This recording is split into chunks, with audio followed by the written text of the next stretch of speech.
மேற்கத்தியர்கள் ஏன் இஸ்லாத்தை நோக்கி வருகின்றனர் என்பதே தலைப்பு. இறுதி நாளன்று அதை கொண்டு அவர்களின் நெற்றிகளிலும் விலாப்புறங்களிலும் முதுகிலும் சூடு போடப்படும். ஆகவே இந்த வாழ்க்கை மறுமை வாழ்க்கைக்கான சோதனையாகும் என்று குர்ஆன் கூறுகிறது. மேலும் சூரா முல்க் அத்தியாயம் 67 வசனம் 2 உங்களில் எவர் செயல்களால் அழகானவர் என்று சோதிப்பதற்காக அவன் மரணத்தையும் வாழ்வையும் படைத்தான் என்று கூறுகிறது. மேலும் குர்ஆன் கூறுகிறது சூரா ஆல இம்ரான் அத்தியாயம் 3 வசனம் 185 கூறுகிறது குல்லு நஃப்ஸின் ஸாயிகத்துல் மௌத், ஒவ்வொரு ஆத்மாவும் மரணத்தை சுவைத்தே தீர வேண்டும். அன்றியும் இறுதி தீர்ப்பு நாளில்தான் உங்கள் செயல்களுக்குரிய பிரதிபலன்கள் முழுமையாக கொடுக்கப்படும். எனவே எவர் நரக நெருப்பிலிருந்து பாதுகாக்கப்பட்டு ஸ்வர்க்கத்தில் பிரவேசிக்குமாறு செய்யப்படுகிறாரோ அவர் நிச்சயமாக இந்த வாழ்க்கையின் குறிக்கோளை அடைந்துவிட்டார். ஏனென்றால் இவ்வுலக வாழ்க்கை மயக்கத்தை அளிக்க வல்ல பொருளே அன்றி வேறில்லை. உலகாயுத வாழ்க்கையில் மூழ்கிய இந்த வாழ்க்கை ஏமாற்றம் அளிக்க வல்ல அற்ப இன்ப பொருளை அன்றி வேறில்லை என்று குர்ஆன் கூறுகிறது. ஆனால் ஒருவர் நரகத்தை விட்டு பாதுகாக்கப்பட்டு ஸ்வர்க்கத்திற்குள் நுழைந்தால் உலக வாழ்க்கையின் குறிக்கோளை அடைந்து விட்டார் என்று பொருள். கணக்கில்லாத வீணாக செலவு செய்யும் மக்களுக்கு குர்ஆன் ஒரு தீர்வை அளிக்கிறது. குர்ஆன் கூறுகிறது சூரா இஸ்ராவில் அத்தியாயம் 17 வசனங்கள் 26 மற்றும் 27 வீணாக பொருளை விரயம் செய்யாதீர்கள். தேவையில்லாமல் செலவு செய்பவரைப் போல இருக்காதீர்கள். விரயம் செய்யாமல் இருங்கள். ஏனென்றால் நிச்சயமாக விரயம் செய்பவர்கள் ஷைத்தான்களின் தோழர்கள். நீங்கள் வீணாக விரயம் செய்தால் நீங்கள் சைத்தானின் சகோதரர். மேலும் இன்று உலகம் முழுக்க, குறிப்பாக மேற்குலகம் உட்பட ஒரு அமைப்பு முறையில் அமைந்திருக்கிறது. அதிகமாக செல்வத்தை சம்பாதிக்க, அதிக லாபம் சம்பாதிக்க உங்கள் செல்வத்தை பயன்படுத்தி அடுத்தவர் செல்வத்தை அபகரிக்கிறீர்கள். அதை ஆங்கிலத்தில் பிரைபிங் என்கிறார்கள், அதாவது லஞ்சம் கொடுப்பது. குர்ஆன் கூறுகிறது சூரா அல் பக்ராவில் அத்தியாயம் 2 வசனம் 188 உங்களுக்கிடையில் ஒருவர் மற்றவரின் பொருளை தவறான முறையில் சாப்பிடாதீர்கள். மேலும் நீங்கள் அறிந்து கொண்டே பிற மக்களின் பொருள்களிலிருந்து எந்த ஒரு பகுதியையும் அநியாயமாக தின்பதற்காக அதிகாரிகளிடம் லஞ்சம் கொடுக்க நெருங்காதீர்கள். அதாவது அடுத்தவர் பொருளை உண்பதற்காக அதிகாரிகளுக்கோ நீதிபதிகளுக்கோ லஞ்சம் கொடுக்காதீர்கள் என்று குர்ஆன் கூறுகிறது. லஞ்சம் இஸ்லாத்தில் தடை செய்யப்பட்டுள்ளது. மேலும் குர்ஆன் கூறுகிறது சூரா ஹுஜ்ராத்தில் அத்தியாயம் 49 வசனங்கள் 11-12 அது கூறுகிறது மூமீன்களே, ஒரு சமூகத்தார் பிறதொரு சமூகத்தாரை பரிகாசம் செய்ய வேண்டாம். பரிகசிக்கப்படுவோர் அவர்களை விட மேலானவர்களாக இருக்கலாம். அவ்வாறே எந்த பெண்களும் மற்றெந்த பெண்களையும் பரிகாசம் செய்ய வேண்டாம். ஏனென்றால் இவர்கள் அவர்களை விட மேலானவர்களாக இருக்கலாம். ஒருவரை ஒருவர் பட்டப்பெயர்களால் அழைத்துக் கொள்ளாதீர்கள். ஒருவருக்கு ஒருவர் பழித்துக் கொள்ளாதீர்கள். சந்தேகமான எண்ணங்களிலிருந்து விலகிக் கொள்ளுங்கள். ஏனென்றால் எண்ணங்களில் சில பாவங்களாக இருக்கும். பிறர் குறைகளை துருவி துருவி ஆராயாதீர்கள். புறம் பேசாதீருங்கள்.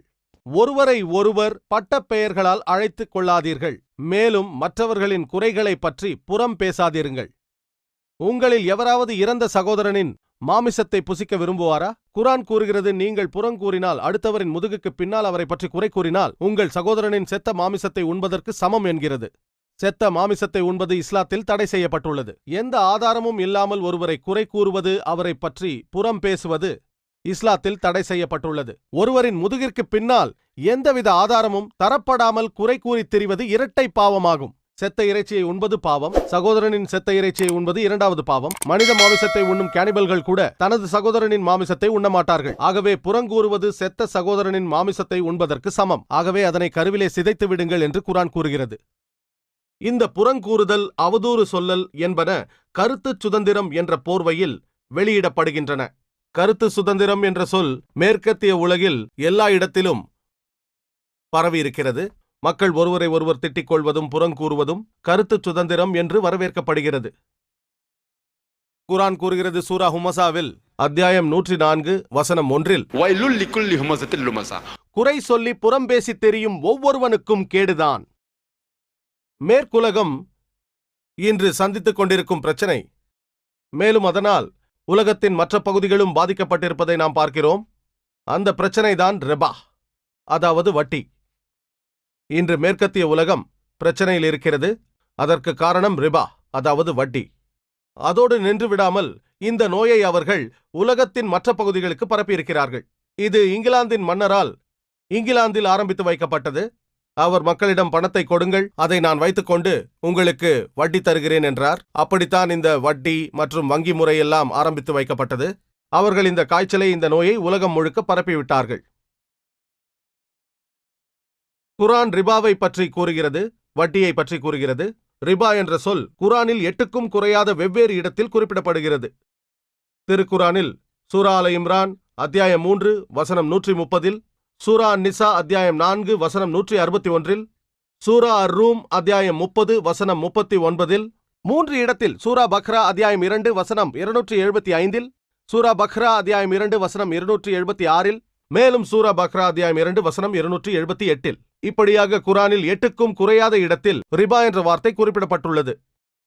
ஏன் அது ஹராம் என்றெல்லாம் நான் ஒரு சொற்பொழிவு ஆற்றியிருக்கிறேன். வட்டி இல்லாத பொருளாதாரம் என்ற தலைப்பில் பேசியுள்ளேன். இஸ்லாம் ஏன் ரிபாவை தடை செய்கிறது என்பதை குர்ஆன் மக்களுக்கு பிரகடனப்படுத்துகிறது. சிலர் கூறுகிறார்கள், இல்லை, ரிபா என்றால் கடும் வட்டி, அதைதான் குறிக்கிறது, இப்போதுள்ள நவீன வட்டியை தடை செய்யவில்லை என்கிறார்கள். இதை பற்றி நான் விரிவாக விளக்கியுள்ளேன். குர்ஆன் பிரகடனப்படுத்திய வட்டி இல்லாத பொருளாதாரத்தை பற்றி நான் விளக்கியுள்ளதை வீடியோ கேசட்டில் நீங்கள் பார்க்கலாம். இந்த சொற்பொழிவில் பொருளாதாரம் பற்றி விரிவாக குறிப்பிட நேரம் இடம் தரவில்லை. ஆயினும் 2 குர்ஆன் வசனங்களின் மொழிபெயர்ப்பை மட்டும் இங்கு தருகிறேன். சூரா பக்ரா அத்தியாயம் 2 வசனம் 278, 279 அது கூறுகிறது, ஈமான் கொண்டவர்களே, அல்லாஹ்வுக்கு அஞ்சி அடங்கி எஞ்சியுள்ள வட்டியை வாங்காது விட்டு விடுங்கள். மேலும் நீங்கள் ரிபா அதாவது வட்டியை வாங்க வேண்டும் என்று பிடிவாதமாக இருந்தால் அல்லாஹ்விடமிருந்தும் அவருடைய தூதரிடமிருந்தும் போர் அறிவிக்கப்பட்டு விட்டது என்பதை தெரிந்து கொள்ளுங்கள். எவர் ஒருவர் வட்டியை தவிர்க்கவில்லையோ அல்லாஹ்வும் ரசூலும் அவர்களுக்கு எதிராக போர் தொடுப்பார்கள். குர்ஆனில் பல குற்றங்களை பற்றி குறிப்பிடப்பட்டிருக்கிறது. அவையெல்லாம் பெரிய குற்றங்கள், அதாவது பெரும் பாவங்கள். ஆனால் இந்த குறிப்பிட்ட செயல் மிக பெரிய குற்றமாகும். அது கூறுகிறது, நீங்கள் வட்டியில் கொடுக்கல் வாங்கல் செய்தால் அல்லாஹ்வும் ரசூலும் உங்களுக்கு எதிராக போர் தொடுப்பார்கள். ஆகவே நீங்கள் வட்டியில் ஈடுபட்டால் அல்லாஹ்விடமும் ரசூலிடமும் போருக்கு அறைகூவல் விடுகிறீர்கள்.